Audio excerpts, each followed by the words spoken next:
Amén. Entonces, en el libro del profeta Daniel, capítulo 1, vamos a leer, vamos a ver qué el Señor quiere decirnos en esta noche. Y leemos la palabra de Dios en el nombre del Padre, del Hijo y del Espíritu Santo. Amén. Amén.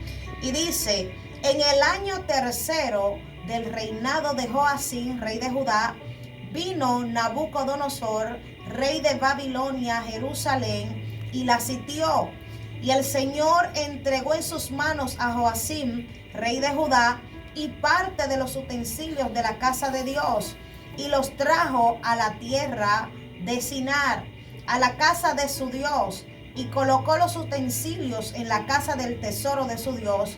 Y dijo el rey a Aspenaz, jefe de los eunucos, que trajese de los hijos de Israel, del linaje real, de los príncipes, muchachos en quienes no hubiese tacha alguna, de buen parecer, enseñados en toda sabiduría, sabios en ciencia y de buen entendimiento, e idóneos para estar en el palacio del rey, y que les entregase las letras y la lengua de los caldeos.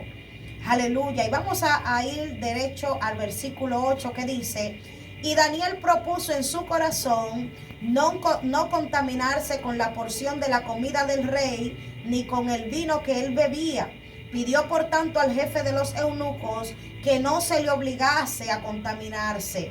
Y puso Dios a Daniel en gracia y en buena voluntad con el jefe de los eunucos. Amén.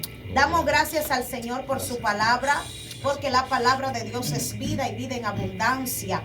Aleluya. Damos gracias al Señor porque nos permite ministrar en esta noche bajo esta escritura poderosa, maravillosa y tan conocida como es este capítulo 1 de Daniel. Gloria al nombre de Cristo. Así que, hablando acerca de esta escritura, estamos hablando de un profeta, de los profetas mayores, el cual acababa de llegar a una ciudad desconocida para él, acababa de llegar a un lugar donde lo habían tomado en cautiverio. La condición de Daniel, del cual en todo el libro vemos como el Señor más adelante empieza a hacer proezas a través de él, empieza a respaldarle, empieza a guiarlo, empieza a posicionarlo en la ciudad de Babilonia.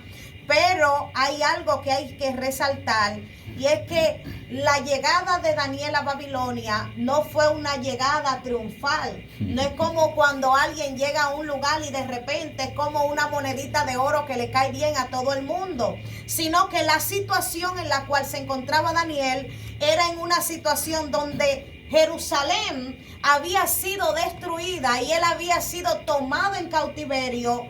Y dice la palabra aquí donde acabamos de leer que el rey pidió que de los descendientes de los reyes y que tomasen a jóvenes que fueran encontrados sabios en los cuales no hubiera ningún tipo de tacha.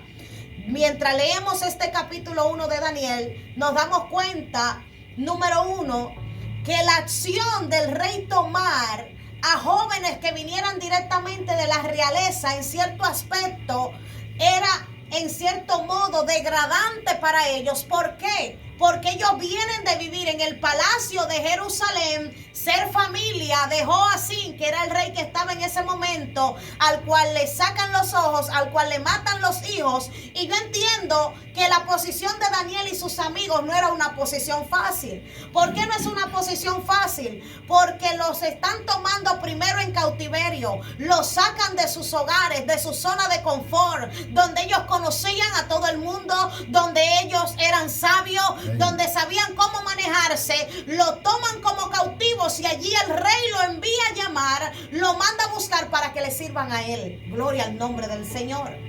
O sea, que cuando usted lee más adelante los capítulos 6 y 7 y todo lo que Dios hace con estos jóvenes, lo primero que usted tiene que entender, aunque ellos recibieron posición en aquel lugar, tuvieron que primeramente pasar por un proceso, lo que hoy en día nosotros le podríamos llamar desierto, para que su nombre fuera mencionado aún en los escritos babilónicos hoy en día.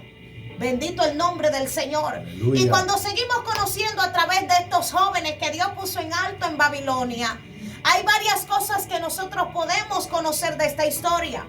Una de las cosas que podemos resaltar es que todo lo que aconteció con el pueblo de Israel en este momento había sido profetizado por Jeremías. El acontecimiento donde iban a tomar personas en cautiverio, el acontecimiento de que el rey y sus descendientes iban a ser destruidos. Vemos cómo inclusive Jeremías estuvo encarcelado porque no creyeron a la palabra profética que él había dado. Pero en el momento que estamos leyendo del libro de Daniel, todo lo que profetizó Jeremías ya se había cumplido. Luego de Jeremías vemos que se levanta Daniel en medio del cautiverio en Babilonia y empieza a escribir y empieza a profetizar. Dios empieza a tratar con él, Dios empieza a revelarle, bendito el nombre del Señor. Pero hay algo que me llama la atención, pastor. Y es que en Jeremías, desde el capítulo 37 hasta el 44, encontramos donde él está profetizando y dando declaraciones de lo que había de acontecer. Pero él da unas directrices al pueblo y le dice: ustedes serán tomados en cautiverio hacia Babilonia. Pero número 1, no se resistan. Número 2, construyan casas. Número 3, trabajen para el rey. Y sobre todo, número 4, oren porque Babilonia prospere. Y usted dirá, esto parece de locos. ¿Cómo es que el rey que ha tomado, aleluya, a los hijos de Israel en cautiverio, Jeremías como profeta los está enviando a que donde ellos estén sean de bendición? Gloria al nombre de Cristo. Y en todo este trayecto vemos que se levantan 3 tipos de personas en el pueblo de Israel. Número 1, se levantó una parte del pueblo que se puso en rebeldía y empezó a levantarse en contra de Babilonia. Número 2, están aquellos que no se levantaron en rebeldía, pero hicieron aún peor, se aliaron a ellos y adoptaron su cultura y empezaron a adorar a sus mismos dioses. Pero hay una tercera parte de la población y es donde nosotros estamos leyendo en el libro de Daniel, y son aquellos que no se levantaron en contra, que no empezaron a llevarle la contraria al rey, pero tampoco empezaron a adorar a los dioses que ellos adoraban. Bendito el nombre del Señor. Están aquellos como Daniel y sus amigos que escucharon la voz que le dio el profeta, la palabra profética, la directriz que le estaba dando el Espíritu Santo. Y hay momentos en tiempos de crisis, misioneros, que es donde vamos a saber dónde que están los verdaderos hijos de Dios. En la crisis, en el momento de dificultad, es que va a salir a relucir quiénes verdaderamente nosotros somos. No importa cuál sea nuestra trayectoria, no importa cuál sea nuestro testimonio, en el momento que llega la crisis, en el momento que llega la persecución, en el momento que llegan los levantamientos, es donde nos vamos a dar cuenta quién es verdaderamente hijo de Dios. Así es. Entonces tenemos 3 tipos de personas en el pueblo de Israel: los que se levantan en contra, los que se hacen rebeldes, los que empiezan a irse lejos y a llevarle la contraria a Babilonia. Están aquellos que entraron al reinado, pero en aquel lugar lo que hicieron fue aliarse y adquirir una cultura que usted sabe que a Dios no le agrada. Pero hay un hombre que Dios levanta con algunos compañeros que dice que propuso en su corazón no contaminarse. Cualquiera creerá, pero ¿acaso esta comida que este rey comía era mala? ¿Acaso tenía veneno? ¿Acaso le iba a matar? Aquí hay algo más profundo y es lo que estamos hablando en lo espiritual, que es cuando tú reconoces, aleluya, a qué Dios te ha llamado, cuáles cosas a Él le agradan. Y si esta comida estaba consagrada a los dioses de Babilonia, no estaba apta para que un hijo de Dios la coma. Bendito el nombre del Señor. Yes. Y Daniel, gloria al nombre de Cristo, que está allí en medio de una ciudad idólatra, que lo toman como cautivo, que ahora el rey quiere que él le sirva, aleluya. Un hombre que viene de estar cómodo, un hombre que viene de tenerlo todo, y vemos que ahora tiene que pasar por esta situación. Pero hay algo que a mí me agrada de Daniel, y es que aunque él estaba en esa circunstancia, él no se doblegó ante el sistema. Pastora, ¿qué usted quiere decir?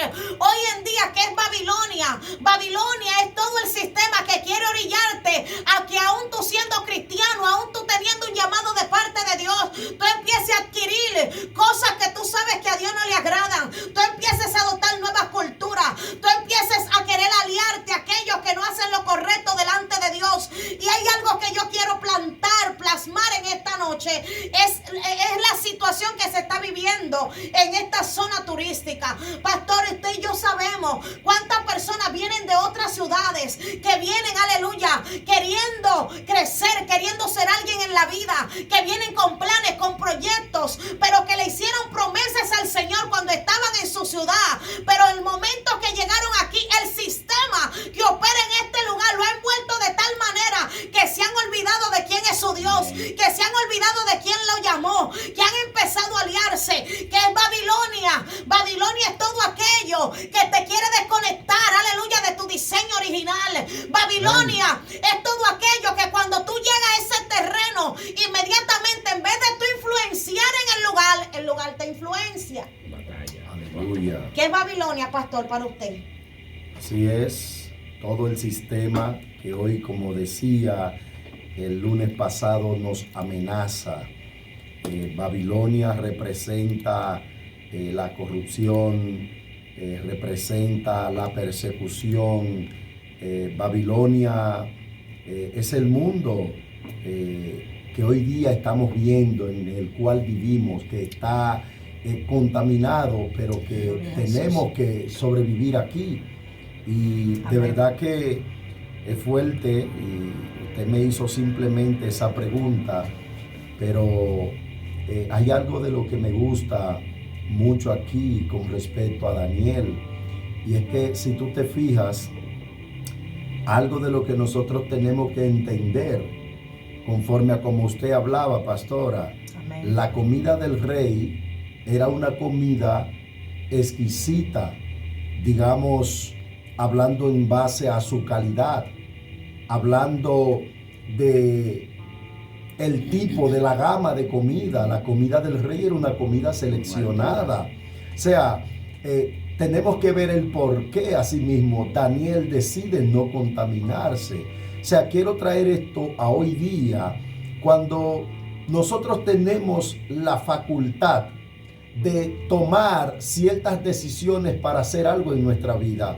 Allí es donde tenemos que ver que hay cosas de las cuales pueden satisfacernos humanamente, pero esas cosas entonces nos matan en lo espiritual. Bendito sea el nombre del Señor. O sea, hay cosas de las que Dios nos dice, no te contamine, pero como la carne, la humanidad te la pide, tú la quieres satisfacer. Entonces aquí es donde tenemos que entender, bendito sea el nombre del Señor, que es mejor agradar, aleluya, las cosas del Espíritu. Es mejor mantenernos vivos espiritualmente, aunque nuestra carne se doblegue. Entonces, este hombre, es cierto que si él no era vegetariano, a lo mejor él deseaba en algún momento determinado comer carne. Aleluya. Pero dice que él prefirió no contaminarse, era porque él sabía, él entendía, y esto es maravilloso, que era mejor estar vivo espiritual que mantenerse vivo físicamente. Entonces, hoy tenemos que quitarnos la careta, misionero, porque muchas veces nosotros queremos preocuparnos porque nos vean vivos físicamente, cuando en el espíritu, aleluya, solo lo que hay es muerte. O sea, hay que entender esto y tenemos que quitarnos la careta. Yo prefiero que el hombre me señale, yo prefiero que quizás el que me mire diga, ay, hombre, está a punto de la muerte, pero que el Espíritu de Dios realmente sea el que me tenga y me mantenga caminando.